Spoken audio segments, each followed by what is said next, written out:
دیکھیں مسلمان غلطی کہاں کھاتا ہے، اس پر غور کر لیں اور قرآن ہی کی روشنی میں غور کریں۔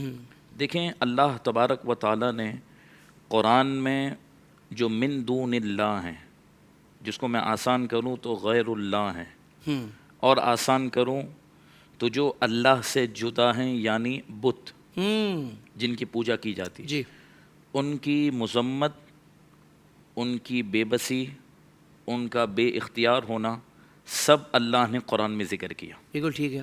کن کا؟ جو اللہ کے من غیر دون اللہ ہیں، جو غیر اللہ ہیں یعنی بت ہیں۔ بت ہے جو، ٹھیک ہے۔ مشرکین مکہ، کافر مشرک یہ سمجھنے لگے کہ ہم ان بتوں کی پوجا کریں گے، ان مورتیوں کو پوجیں گے، ان پتھروں کے سامنے جھک جائیں گے تو یہ ہمیں اللہ کے قریب لے جائیں گے۔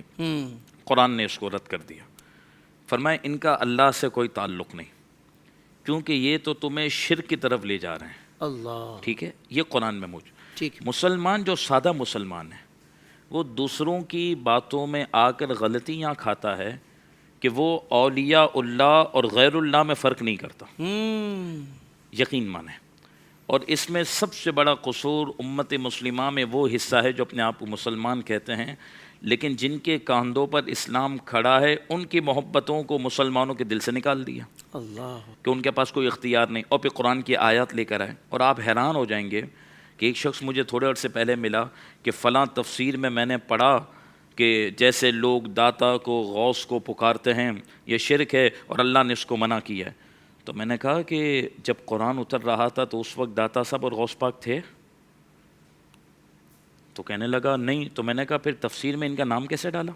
اللہ آپ اکبر، بتائیں کتنی بڑی خیانت ہے یہ۔ کیا کہنے علامہ صاحب۔ آج بھی ان دوسرے لوگوں کی طرف سے تفاسیر میں جو مشرکوں کے بارے میں، جو بتوں کے مذمت میں اللہ نے آیتیں اتاری نا، یہ اس کی شرح میں معاذ اللہ یعوذ باللہ اولیاء کے نام لکھتے ہیں۔ بہت بڑا ظلم ہے یہ تو آپ مجھے یہ بتائیں کہ دیکھیں مسلمان ہر معاملے میں سمجھدار ہے، کیا کھانا ہے، کیا پہننا ہے، کیا پینا ہے، کس سے بزنس کرنا ہے، سب ہمیں پتہ ہے۔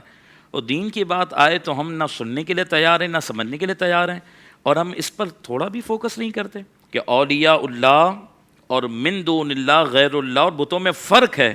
اللہ تبارک و تعالیٰ نے اولیاء کی شان قرآن میں ذکر کی ہے، پیارے مصطفیٰ کریم صلی اللہ علیہ وسلم نے شان بیان کی حدیثوں میں، اور دوسری طرف قرآن نے مذمت کی ہے بتوں کی۔ تو لہٰذا جنہوں نے اس کو کنفیوژن کے طور پر پھیلایا اور معاذ اللہ جو بتوں کے بارے میں آیتیں اتری انہوں نے اٹھا کر اولیاء پہ چسپاں کی کہ ولی کچھ نہیں کر سکتا، ولی اللہ کے قریب نہیں لے جا سکتا، وہ گمراہ ہو گئے۔ اور جنہوں نے بتوں والی آیتوں کو بتوں کے لیے رکھا اور شان والی آیتیں اولیاء کے لیے بیان کی، اللہ تعالیٰ نے انہیں ہی ایمان کامل کی نعمت عطا فرمائی۔ واہ واہ واہ۔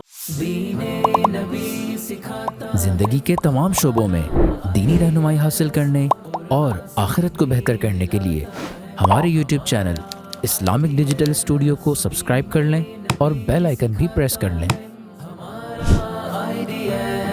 قرآن سے بھی ملاتا ہے۔